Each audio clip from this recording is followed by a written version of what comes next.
मोदी और भारतीय जनता पार्टी के कुल कितने सांसद हैं?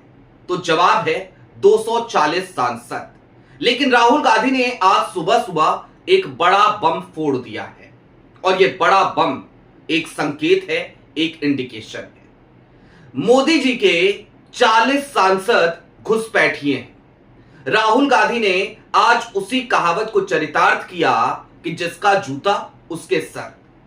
देश के तमाम चुनावों के दरमियान भारतीय जनता पार्टी के तमाम स्टार प्रचारक, चाहे वो खुद प्रधानमंत्री नरेंद्र मोदी हो, अमित शाह हो या फिर कि हिमंता बिस्वा शर्मा जैसे लोग हो, इन सब की जबान पर एक शब्द गूंजा करता है, घुसपैठिया।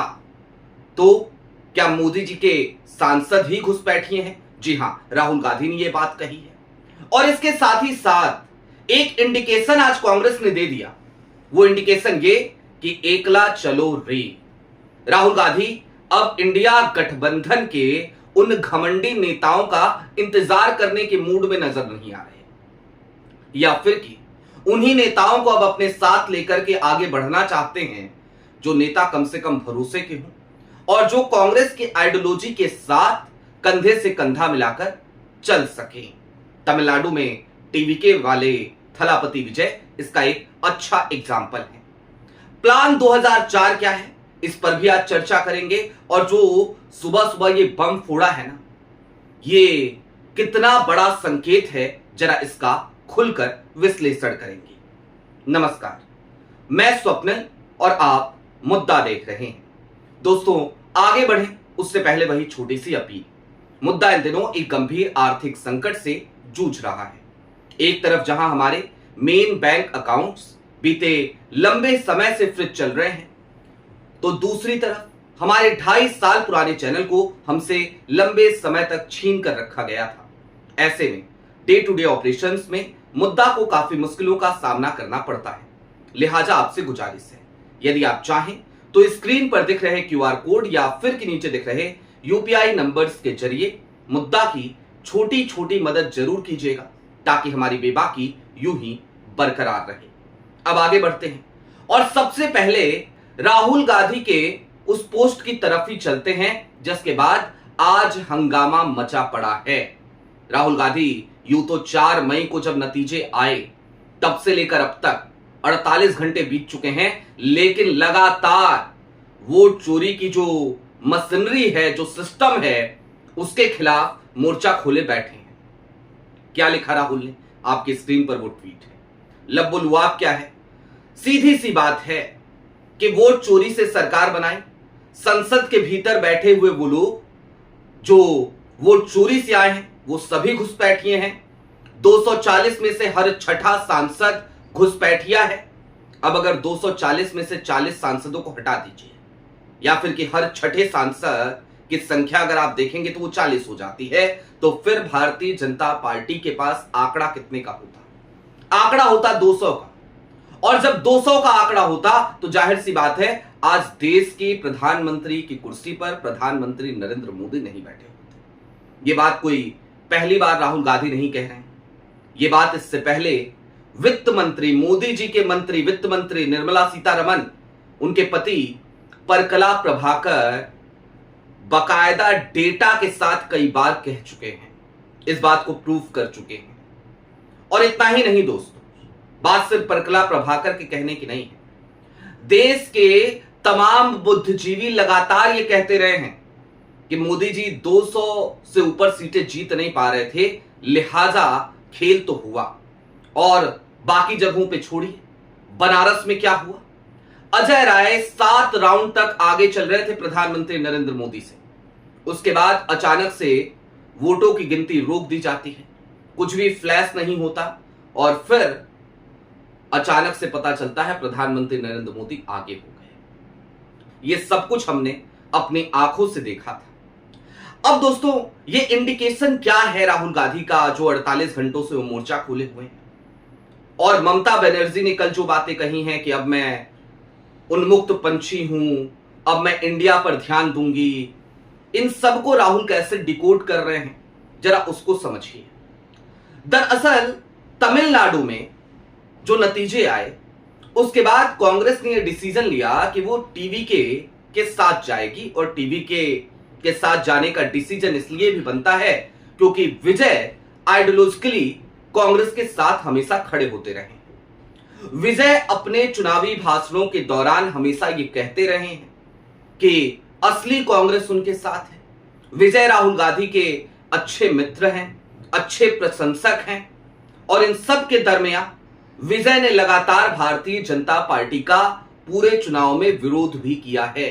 बावजूद इसके जो लोग आज कह रहे हैं ना कि भाई विजय ने भारतीय जनता पार्टी के खिलाफ कुछ नहीं बोला, हमेशा बोला। उन्होंने सीधे तौर पे कहा कि भारतीय जनता पार्टी विचारधारा के आधार पर उनकी दुश्मन है, और डीएमके और एआईडीएमके उनकी पॉलिटिकल दुश्मन है, राजनीतिक दुश्मन है। तो कब नहीं बोला भाई?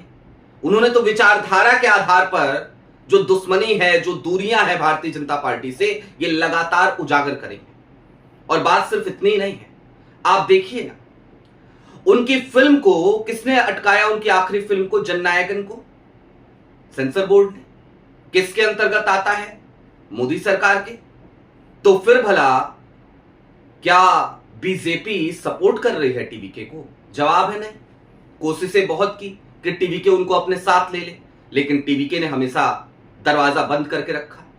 जब अमित शाह वहां गए तमिलनाडु में, तो उसी समय पर जब वो बीच में बैठ करके मीटिंग कर रहे थे अमित शाह, उसी समय पर टीवीके की तरफ से बयान आ गया कि हम तो कांग्रेस को इनवाइट करेंगे, बीजेपी से कोई मतलब ही नहीं है। चुनाव के दरमियान की बात कर रहा हूं। खैर, लेकिन जैसे ही कांग्रेस ने यह फैसला लिया, पूरे देश में इंडिया के कुछ घमंडी लोग कुछ अलग ही बातें करने लगे। क्या कहने लगे हैं? डीएमके को धोखा दे रही है कांग्रेस। अरे भाई, डीएमके ने सम्मान भी तो कभी नहीं दिया कांग्रेस को। चलिए, ये बात ठीक है कि एमके स्टालिन ने कहा कि राहुल गांधी को प्रधानमंत्री बनना चाहिए, राहुल गांधी प्रधानमंत्री पद के प्रबल दावेदार हैं। ठीक बात है, मानते हैं इस बात को, आपने कहा। लेकिन तमाम क्षेत्रीय छत्रपों से दिक्कत कांग्रेस को यही तो है कि वो अपने अपने क्षेत्र में कांग्रेस को जगह नहीं देना चाहते, और ये सबके साथ है।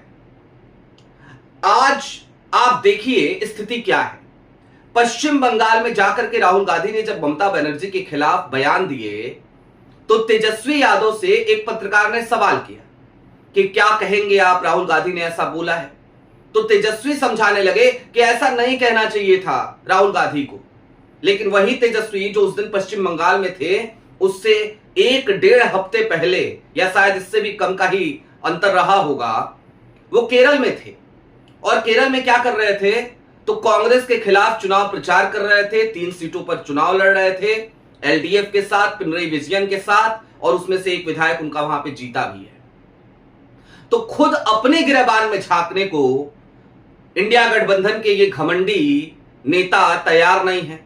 इन सबको सिर्फ और सिर्फ कांग्रेस को आईना दिखाना है। तो कांग्रेस कोई एनजीओ है क्या? राहुल गांधी कोई एनजीओ खोल के बैठे हैं क्या?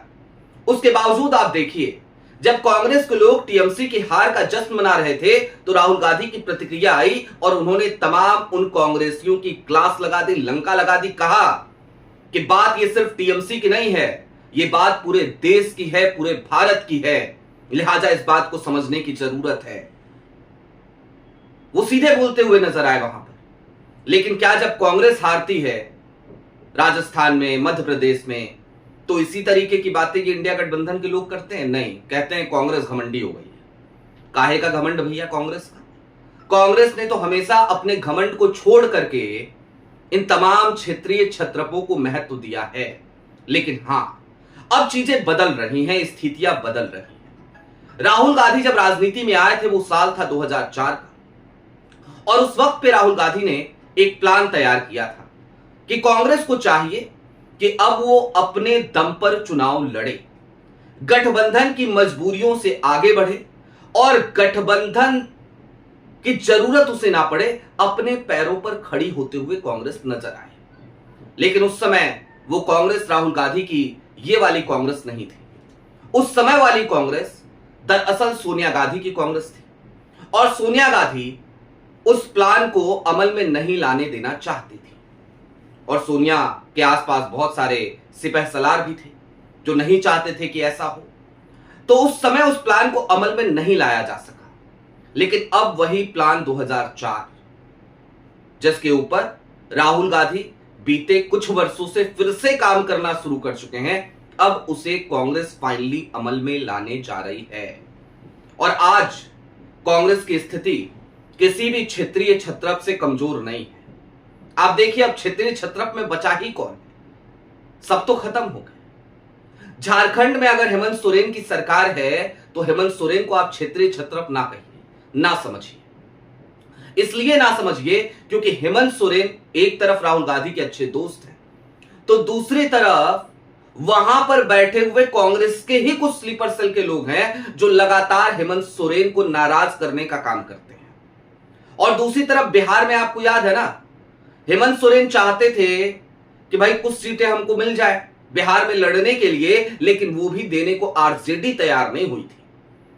तो हेमंत सोरेन को आप क्षेत्रीय छत्रप नहीं कह सकते, वो समझदार व्यक्ति है। अखिलेश यादव भी समझदार है, लेकिन क्षेत्रीय छत्रप के सारे गुण उनके अंदर विद्यमान हैं। अब आज वो पश्चिम बंगाल पहुंच रहे हैं ममता बनर्जी से मिलने, और सिर्फ सांत्वना व्यक्त करने नहीं जा रहे हैं कि आपकी चुनाव में ये हार हुई, इतना बुरा हश्र हुआ ना, वोट चोरी से हुआ ये ना।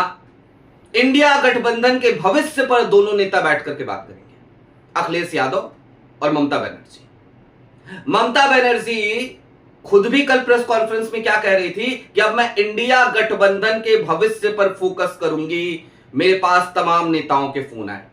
पहले क्यों नहीं कर लिया मैडम?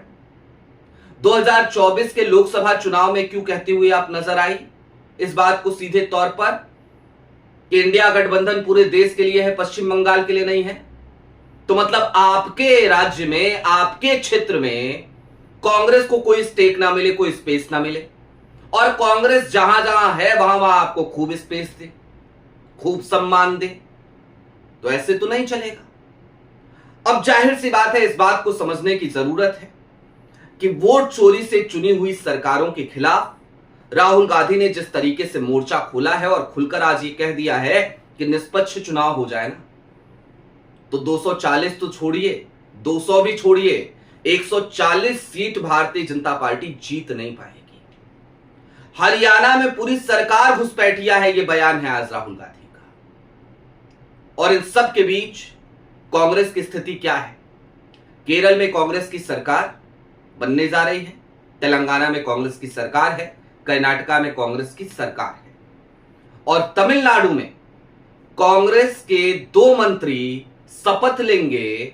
ये बात तय हो चली है, यानी कि गठबंधन में ही नहीं रहेगी, सिर्फ समर्थन नहीं देगी, बल्कि कांग्रेस को विजय सरकार में शामिल कर रहे हैं, जो डीएमके ने आज तक नहीं किया था। यानी कि पूरे दक्षिण भारत में अगर सिर्फ आंध्र प्रदेश को आप छोड़ दें तो अब कांग्रेस की ही सरकार है। इसे इस तरीके से समझिए कि एक तरफ कांग्रेस मजबूत हो रही है, दूसरी तरफ तमाम क्षेत्रीय छत्रप अब धराशायी हो चुके हैं, और ये मुफीद वक्त है जब राहुल गांधी को अपने 2004 वाले प्लान को अमल में लाना चाहिए, और वो इस पर काम कर रहे हैं। क्योंकि बिना किसी का इंतजार किए, बिना किसी की प्रतिक्रिया लिए राहुल गांधी जिस तरीके से मोर्चा खोल रहे हैं ज्ञानेश कुमार के खिलाफ, जिस तरीके से मोर्चा खोल रहे हैं वोट चोरी के खिलाफ, वो इस बात का सीधे तौर पर संकेत है कि राहुल अब किसी का इंतजार करने के मूड में नहीं है, राहुल अब किसी की तरफ देखने के मूड में नहीं है। ये काम हालांकि राहुल को बहुत पहले करना चाहिए था, लेकिन ठीक है, एक कहावत और भी तो है, देर आए दुरुस्त आए। आपकी क्या राय है वो हमें जरूर बताइएगा। अभी के लिए दीजिए इजाजत। चलते चलते फिर वही अपील, चैनल पे नए हो तो सब्सक्राइब करते हुए जाइएगा, सक्षम हो तो मुद्दा की छोटी छोटी मदद जरूर कीजिएगा, ताकि हमारी बेबाकी यूं ही बरकरार रहे। बहुत शुक्रिया।